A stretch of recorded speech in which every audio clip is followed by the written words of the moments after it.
বাদশাহ হারুন রশিদ সিংহাসনে বসে বললেন, আমি যে আপনাদের ডাকছি আমার মনের একটা কঠিন প্রশ্নের জবাব নেওয়ার জন্য। বলে তাই? বলে না। বলেন কি প্রশ্ন? বাদশাহ হারুন রশিদ বললেন, আপনারা আমাকে চিনেন? বলে হ্যাঁ চিনি। আমি শুধু দেশ চালাই এতটুকুই না, আমি দ্বীনের পথে আমল করার জন্য চূড়ান্ত চেষ্টা চালাই। অতএব আমি নেক আমল করি, যথাসাধ্য আমি গুনাহ থেকে বেঁচে থাকার চেষ্টা করি।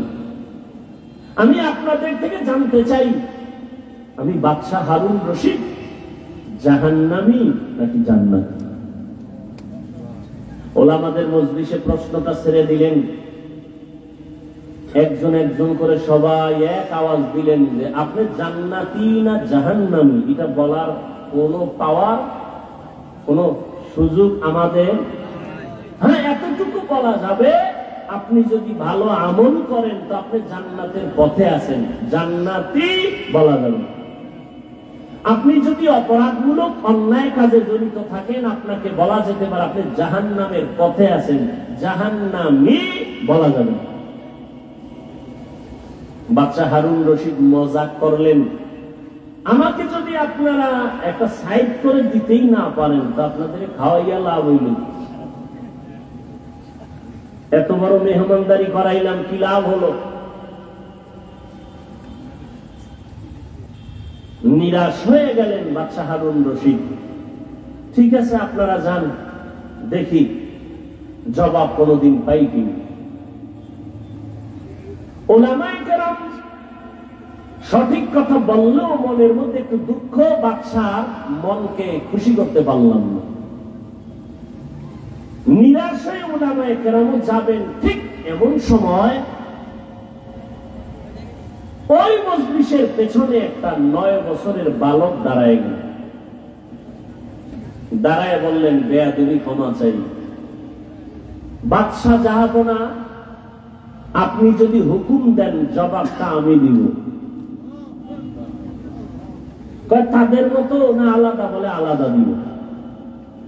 ঠিক আছে, দাও, আমাকে কাছে নেন।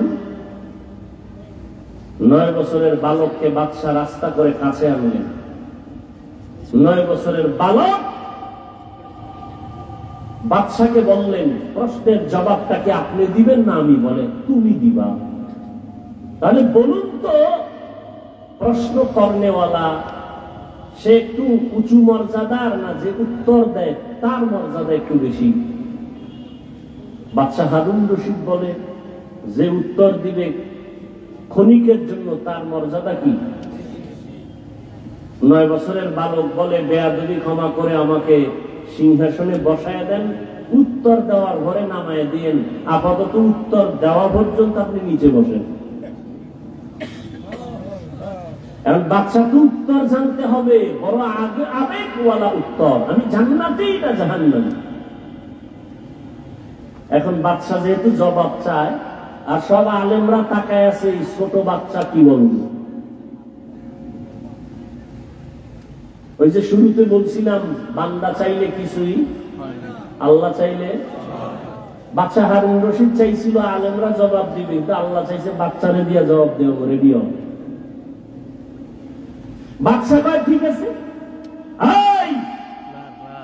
প্রহরীরা আমাকে নিচে বিছানা দাও, বাচ্চাকে সিংহাসনে বসাও।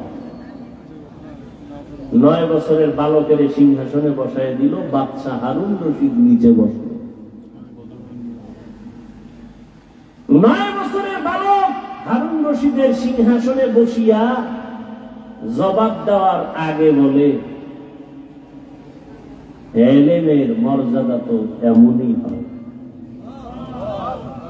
কিসের মর্যাদা?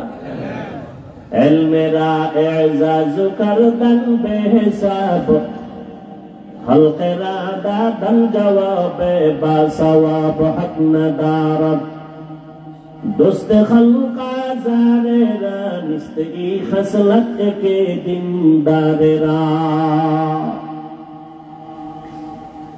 9 বছরের বালক বাদশাহ হারুন রশিদের সিংহাসনে বইয়া প্রথম একটা ভাষণ দিয়া কয়, এত বড় বড় উলামায়ে কেরামের মজলিসে আমি 9 বছরের সন্তান, বাদশাকে নিচে বসাইয়া সিংহাসনে বসছি, এটা আমার বাহাদুরির কিছু নাই, আল্লাহর দেওয়া ইলমের বরকত।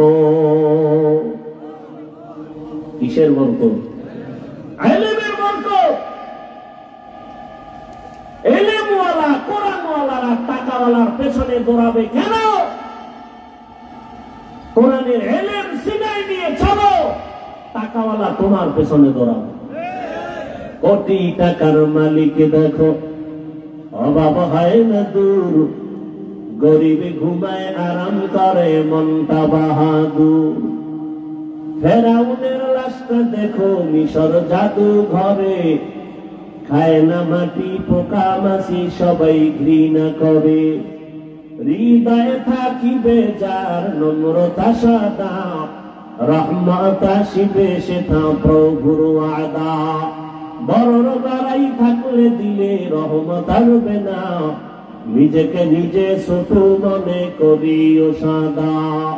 উঁচু জমিন থেকে পানি নিচু জমিনে যায়, তেমনি খোদার রহমত আসে নম্রতা হৃদয়।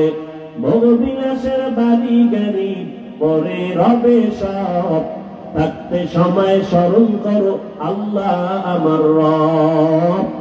থাকতে সময় স্মরণ করো আল্লাহ আমার রব। দুনিয়ার সব শেষ হয়ে যাবে, কে থাকবেন? জিন্দগি মে বন্দগি তু কর নহি, जिंदगी में बंदगी तू कार नहीं, जिंदगी में बंदगी शर्मिंदा है, जिंदगी में बंदगी शर्मिंदा है। दुनिया में हो दुनिया का तलबगार न हो, बाजार से गुजर हो खरीदार न हो। ये दुनिया एक मिसले कागज फूल है, ये दुनिया एक मिसले कागज फूल है। जिंदगी में बंदगी तू कर नहीं, जिंदगी में बंदगी शर्मिंदा है, जिंदगी में बंदगी शर्मिंदा है। जिंदगी में बंदगी कुन बंदगी, बंदगी में जिंदगी शर्मिंदगी। अल्लाह ताला बोलेन वअम्मा मन खाफा मकाम रब्बिही व नहा नफ्स अनिल हवा फाइन्नल जन्नता हियल मावा। হাসরের দিন আল্লাহর আদালতের সামনে দাঁড়াইয়া হিসাব দেওয়ার ভয় অন্তরে জমা করে দুনিয়ায় বসে যারা গুনাহ থেকে নিজেকে বাঁচায় রাখবে, আল্লাহ বলেন আমি ওয়াদা করলাম তাকে বিনা হিসাবে জান্নাত দিয়ে দিব।